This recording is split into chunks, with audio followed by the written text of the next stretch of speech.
Kementerian HAM telah menerjunkan tim lapangan untuk mengecek laporan dugaan pelanggaran HAM PT TPL dengan masyarakat adat Sumut. Menteri HAM Natalius Pigai menyampaikan hasil temuan awal tim lapangan, yakni terkait perbedaan tapal batas antara perusahaan dan masyarakat, serta perbedaan data luas lahan antara masyarakat, pemerintah, dan pihak kehutanan. Tak hanya itu, Kemenhan juga menyoroti masalah pelestarian lingkungan dan kelestarian wilayah yang mengganggu kegiatan masyarakat sekitar. Menteri Pigai menegaskan bahwa pemerintah kini sedang mencari solusi untuk masyarakat dan PT TPL. Dia mengaku tidak ingin gegabah untuk mengambil kesimpulan kasus ini. Oleh karena itulah maka tidak mungkin negara itu merugikan karyawan. Tidak mungkin negara menelantarkan karyawan. Tidak mungkin negara ikut menambah pengangguran. Yang negara cari itu adalah solusi terbaik untuk meniadakan bottleneck sumbatan-sumbatan yang menghasilkan ketidakadilan. Meski tidak mendetailkan, tim Kemenhan akan melaporkan hasil temuan dan solusi pemerintah kepada DPR pada rentang bulan Desember 2025 ini. Kemenhan juga menekankan agar PT TPL memperbaiki kelestarian lingkungan yang merugikan masyarakat setempat. Dari Jakarta, Sela Rizky, Sebastian Pascal, Jurnalis NTV melaporkan.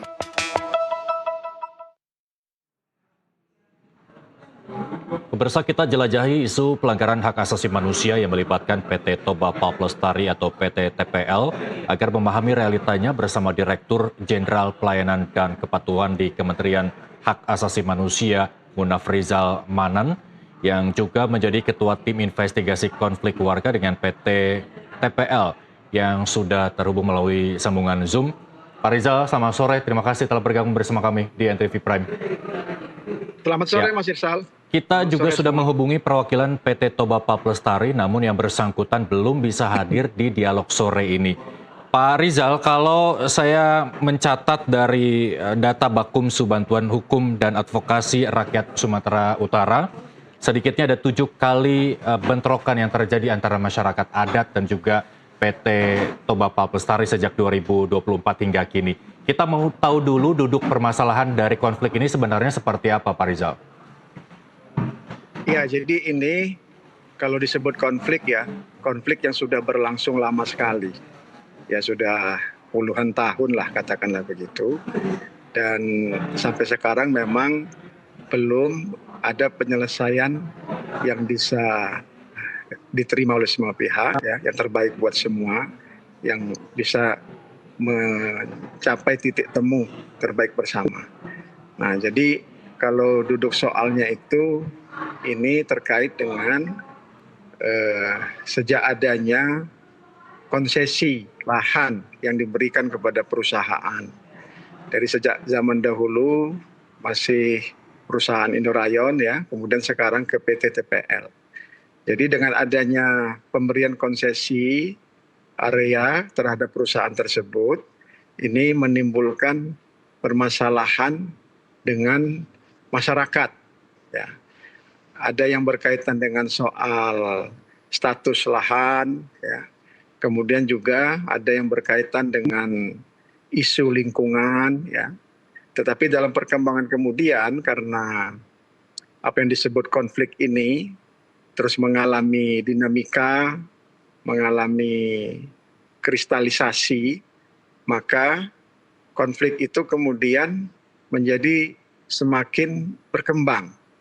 Jadi ada juga di sana unsur tadi sebagaimana disebut oleh Mas Irsal, ya, bentrokan antara unsur masyarakat dengan pihak lain. Kemudian juga sebagaimana yang disampaikan kepada kami, ada juga tindakan yang bersifat intimidatif, yang bersifat bahkan kekerasan. Bahkan lebih jauh lagi disampaikan kepada kami kriminalisasi. Nah, jadi duduk soalnya memang pada awalnya ini berkaitan dengan soal lahan, ya, yang kemudian mengalami dinamika berkembang terus. Baik, Pak Rizal, kalau tadi Anda menyebutkan belum ada kesepakatan, kita tidak mencari yang menang dan yang kalah, tapi paling tidak win-win solution. Mengapa win-win solution itu sulit tercipta pada konflik antara masyarakat adat dan juga PT Toba Palpestari ini? Ya, kalau untuk mencapai win-win solution, memang pada akhirnya itu kembali kepada para pihak yang berkonflik ya. Nah, jadi memang tadi sebagaimana saya sebutkan, konflik ini karena sudah berlangsung lama, mengalami dinamika, mengalami kristalisasi. Jadi pihak-pihak yang terlibat di dalamnya mudah sekali kemudian muncul distrust, ya, muncul suasana yang bersifat bermusuhan satu sama lain, katakanlah begitu ya. Nah, sehingga ruang untuk berkomunikasi, berdialog, berusaha mencari titik temu sehingga bisa terwujud apa yang disebut oleh Mas Irsal tadi win-win solution, itu belum bisa tercapai. Nah, jadi memang kalau arahnya adalah untuk win-win solution sebagaimana disampaikan tadi, maka harus dimulai dengan kesediaan masing-masing untuk saling berkomunikasi, saling duduk bersama, kemudian membahas pokok-pokok masalah krusialnya itu apa. Nah, kemudian dari situ nanti bisa mengarah kepada titik temu, katakanlah begitu. Oke, tidak ada konflik yang tidak berawal dari sesuatu, tapi paling tidak boleh diinformasikan sebenarnya apa yang kemudian masyarakat adat tuntut. Apakah ada penyalahgunaan wewenang dari PT Toba Palpestari atau ada hal lain yang membuat masyarakat adat bereaksi terhadap itu? Ya, ini memang konflik yang bisa disebut sudah mengalami kompleksitas dan bahkan juga ada komplikasinya, ya, yang bukan hanya sekedar berkaitan dengan persoalan sengketa lahan, tapi juga di situ sudah ada unsur tentang nilai budaya adat istiadat yang oleh unsur masyarakat itu mereka mengalami pengabaian soal-soal adat, soal-soal budaya. Bentuk pengabaiannya seperti apa? Boleh dirinci, Pak Rizal?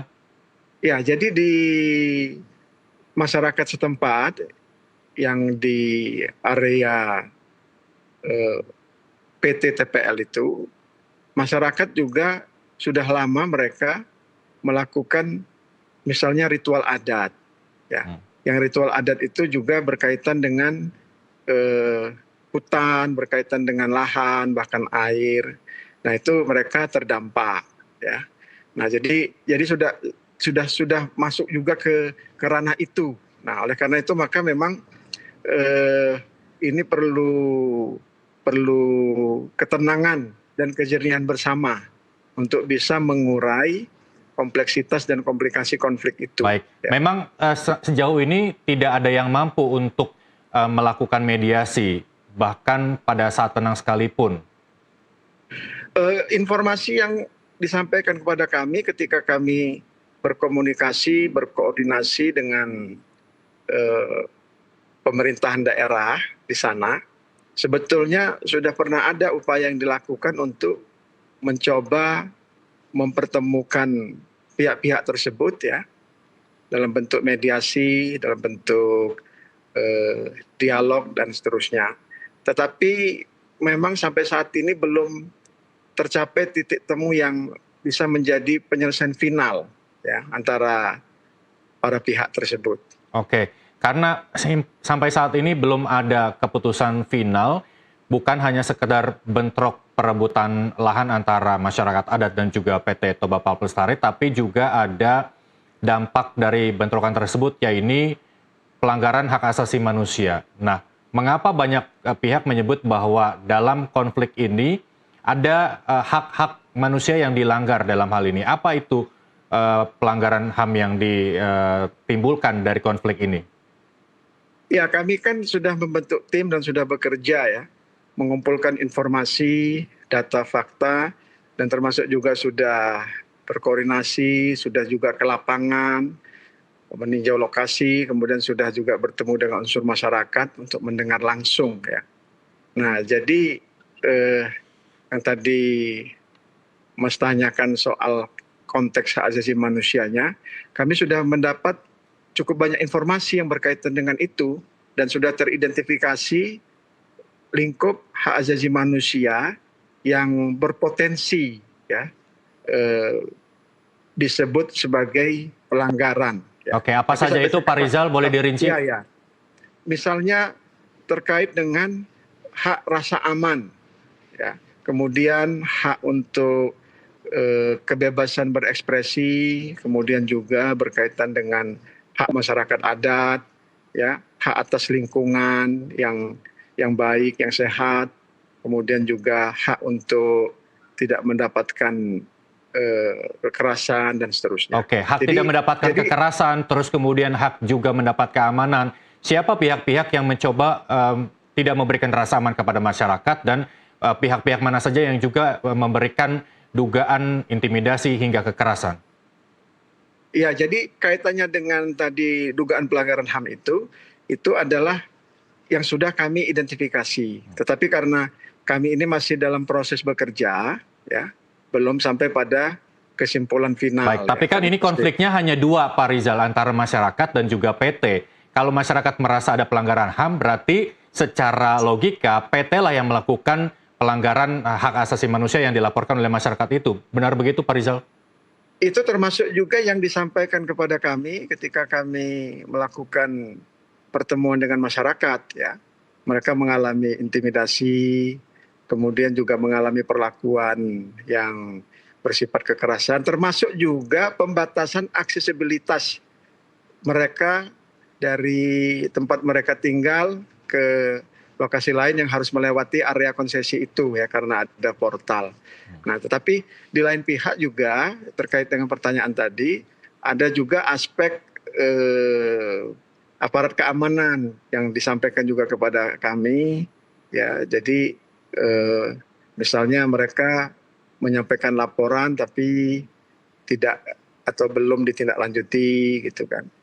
Ada juga hal-hal yang disampaikan kepada kami itu berkaitan dengan laporan yang disampaikan oleh perusahaan ke kepolisian yang kemudian berproses sampai status tersangka, terdakwa, bahkan ada juga yang sudah mengalami vonis pengadilan ya, yang bagi masyarakat itu dinilai sebagai bentuk nyata kriminalisasi. Nah, jadi kami mendengar semua masukan-masukan itu, informasi-informasi itu. Oke, baik.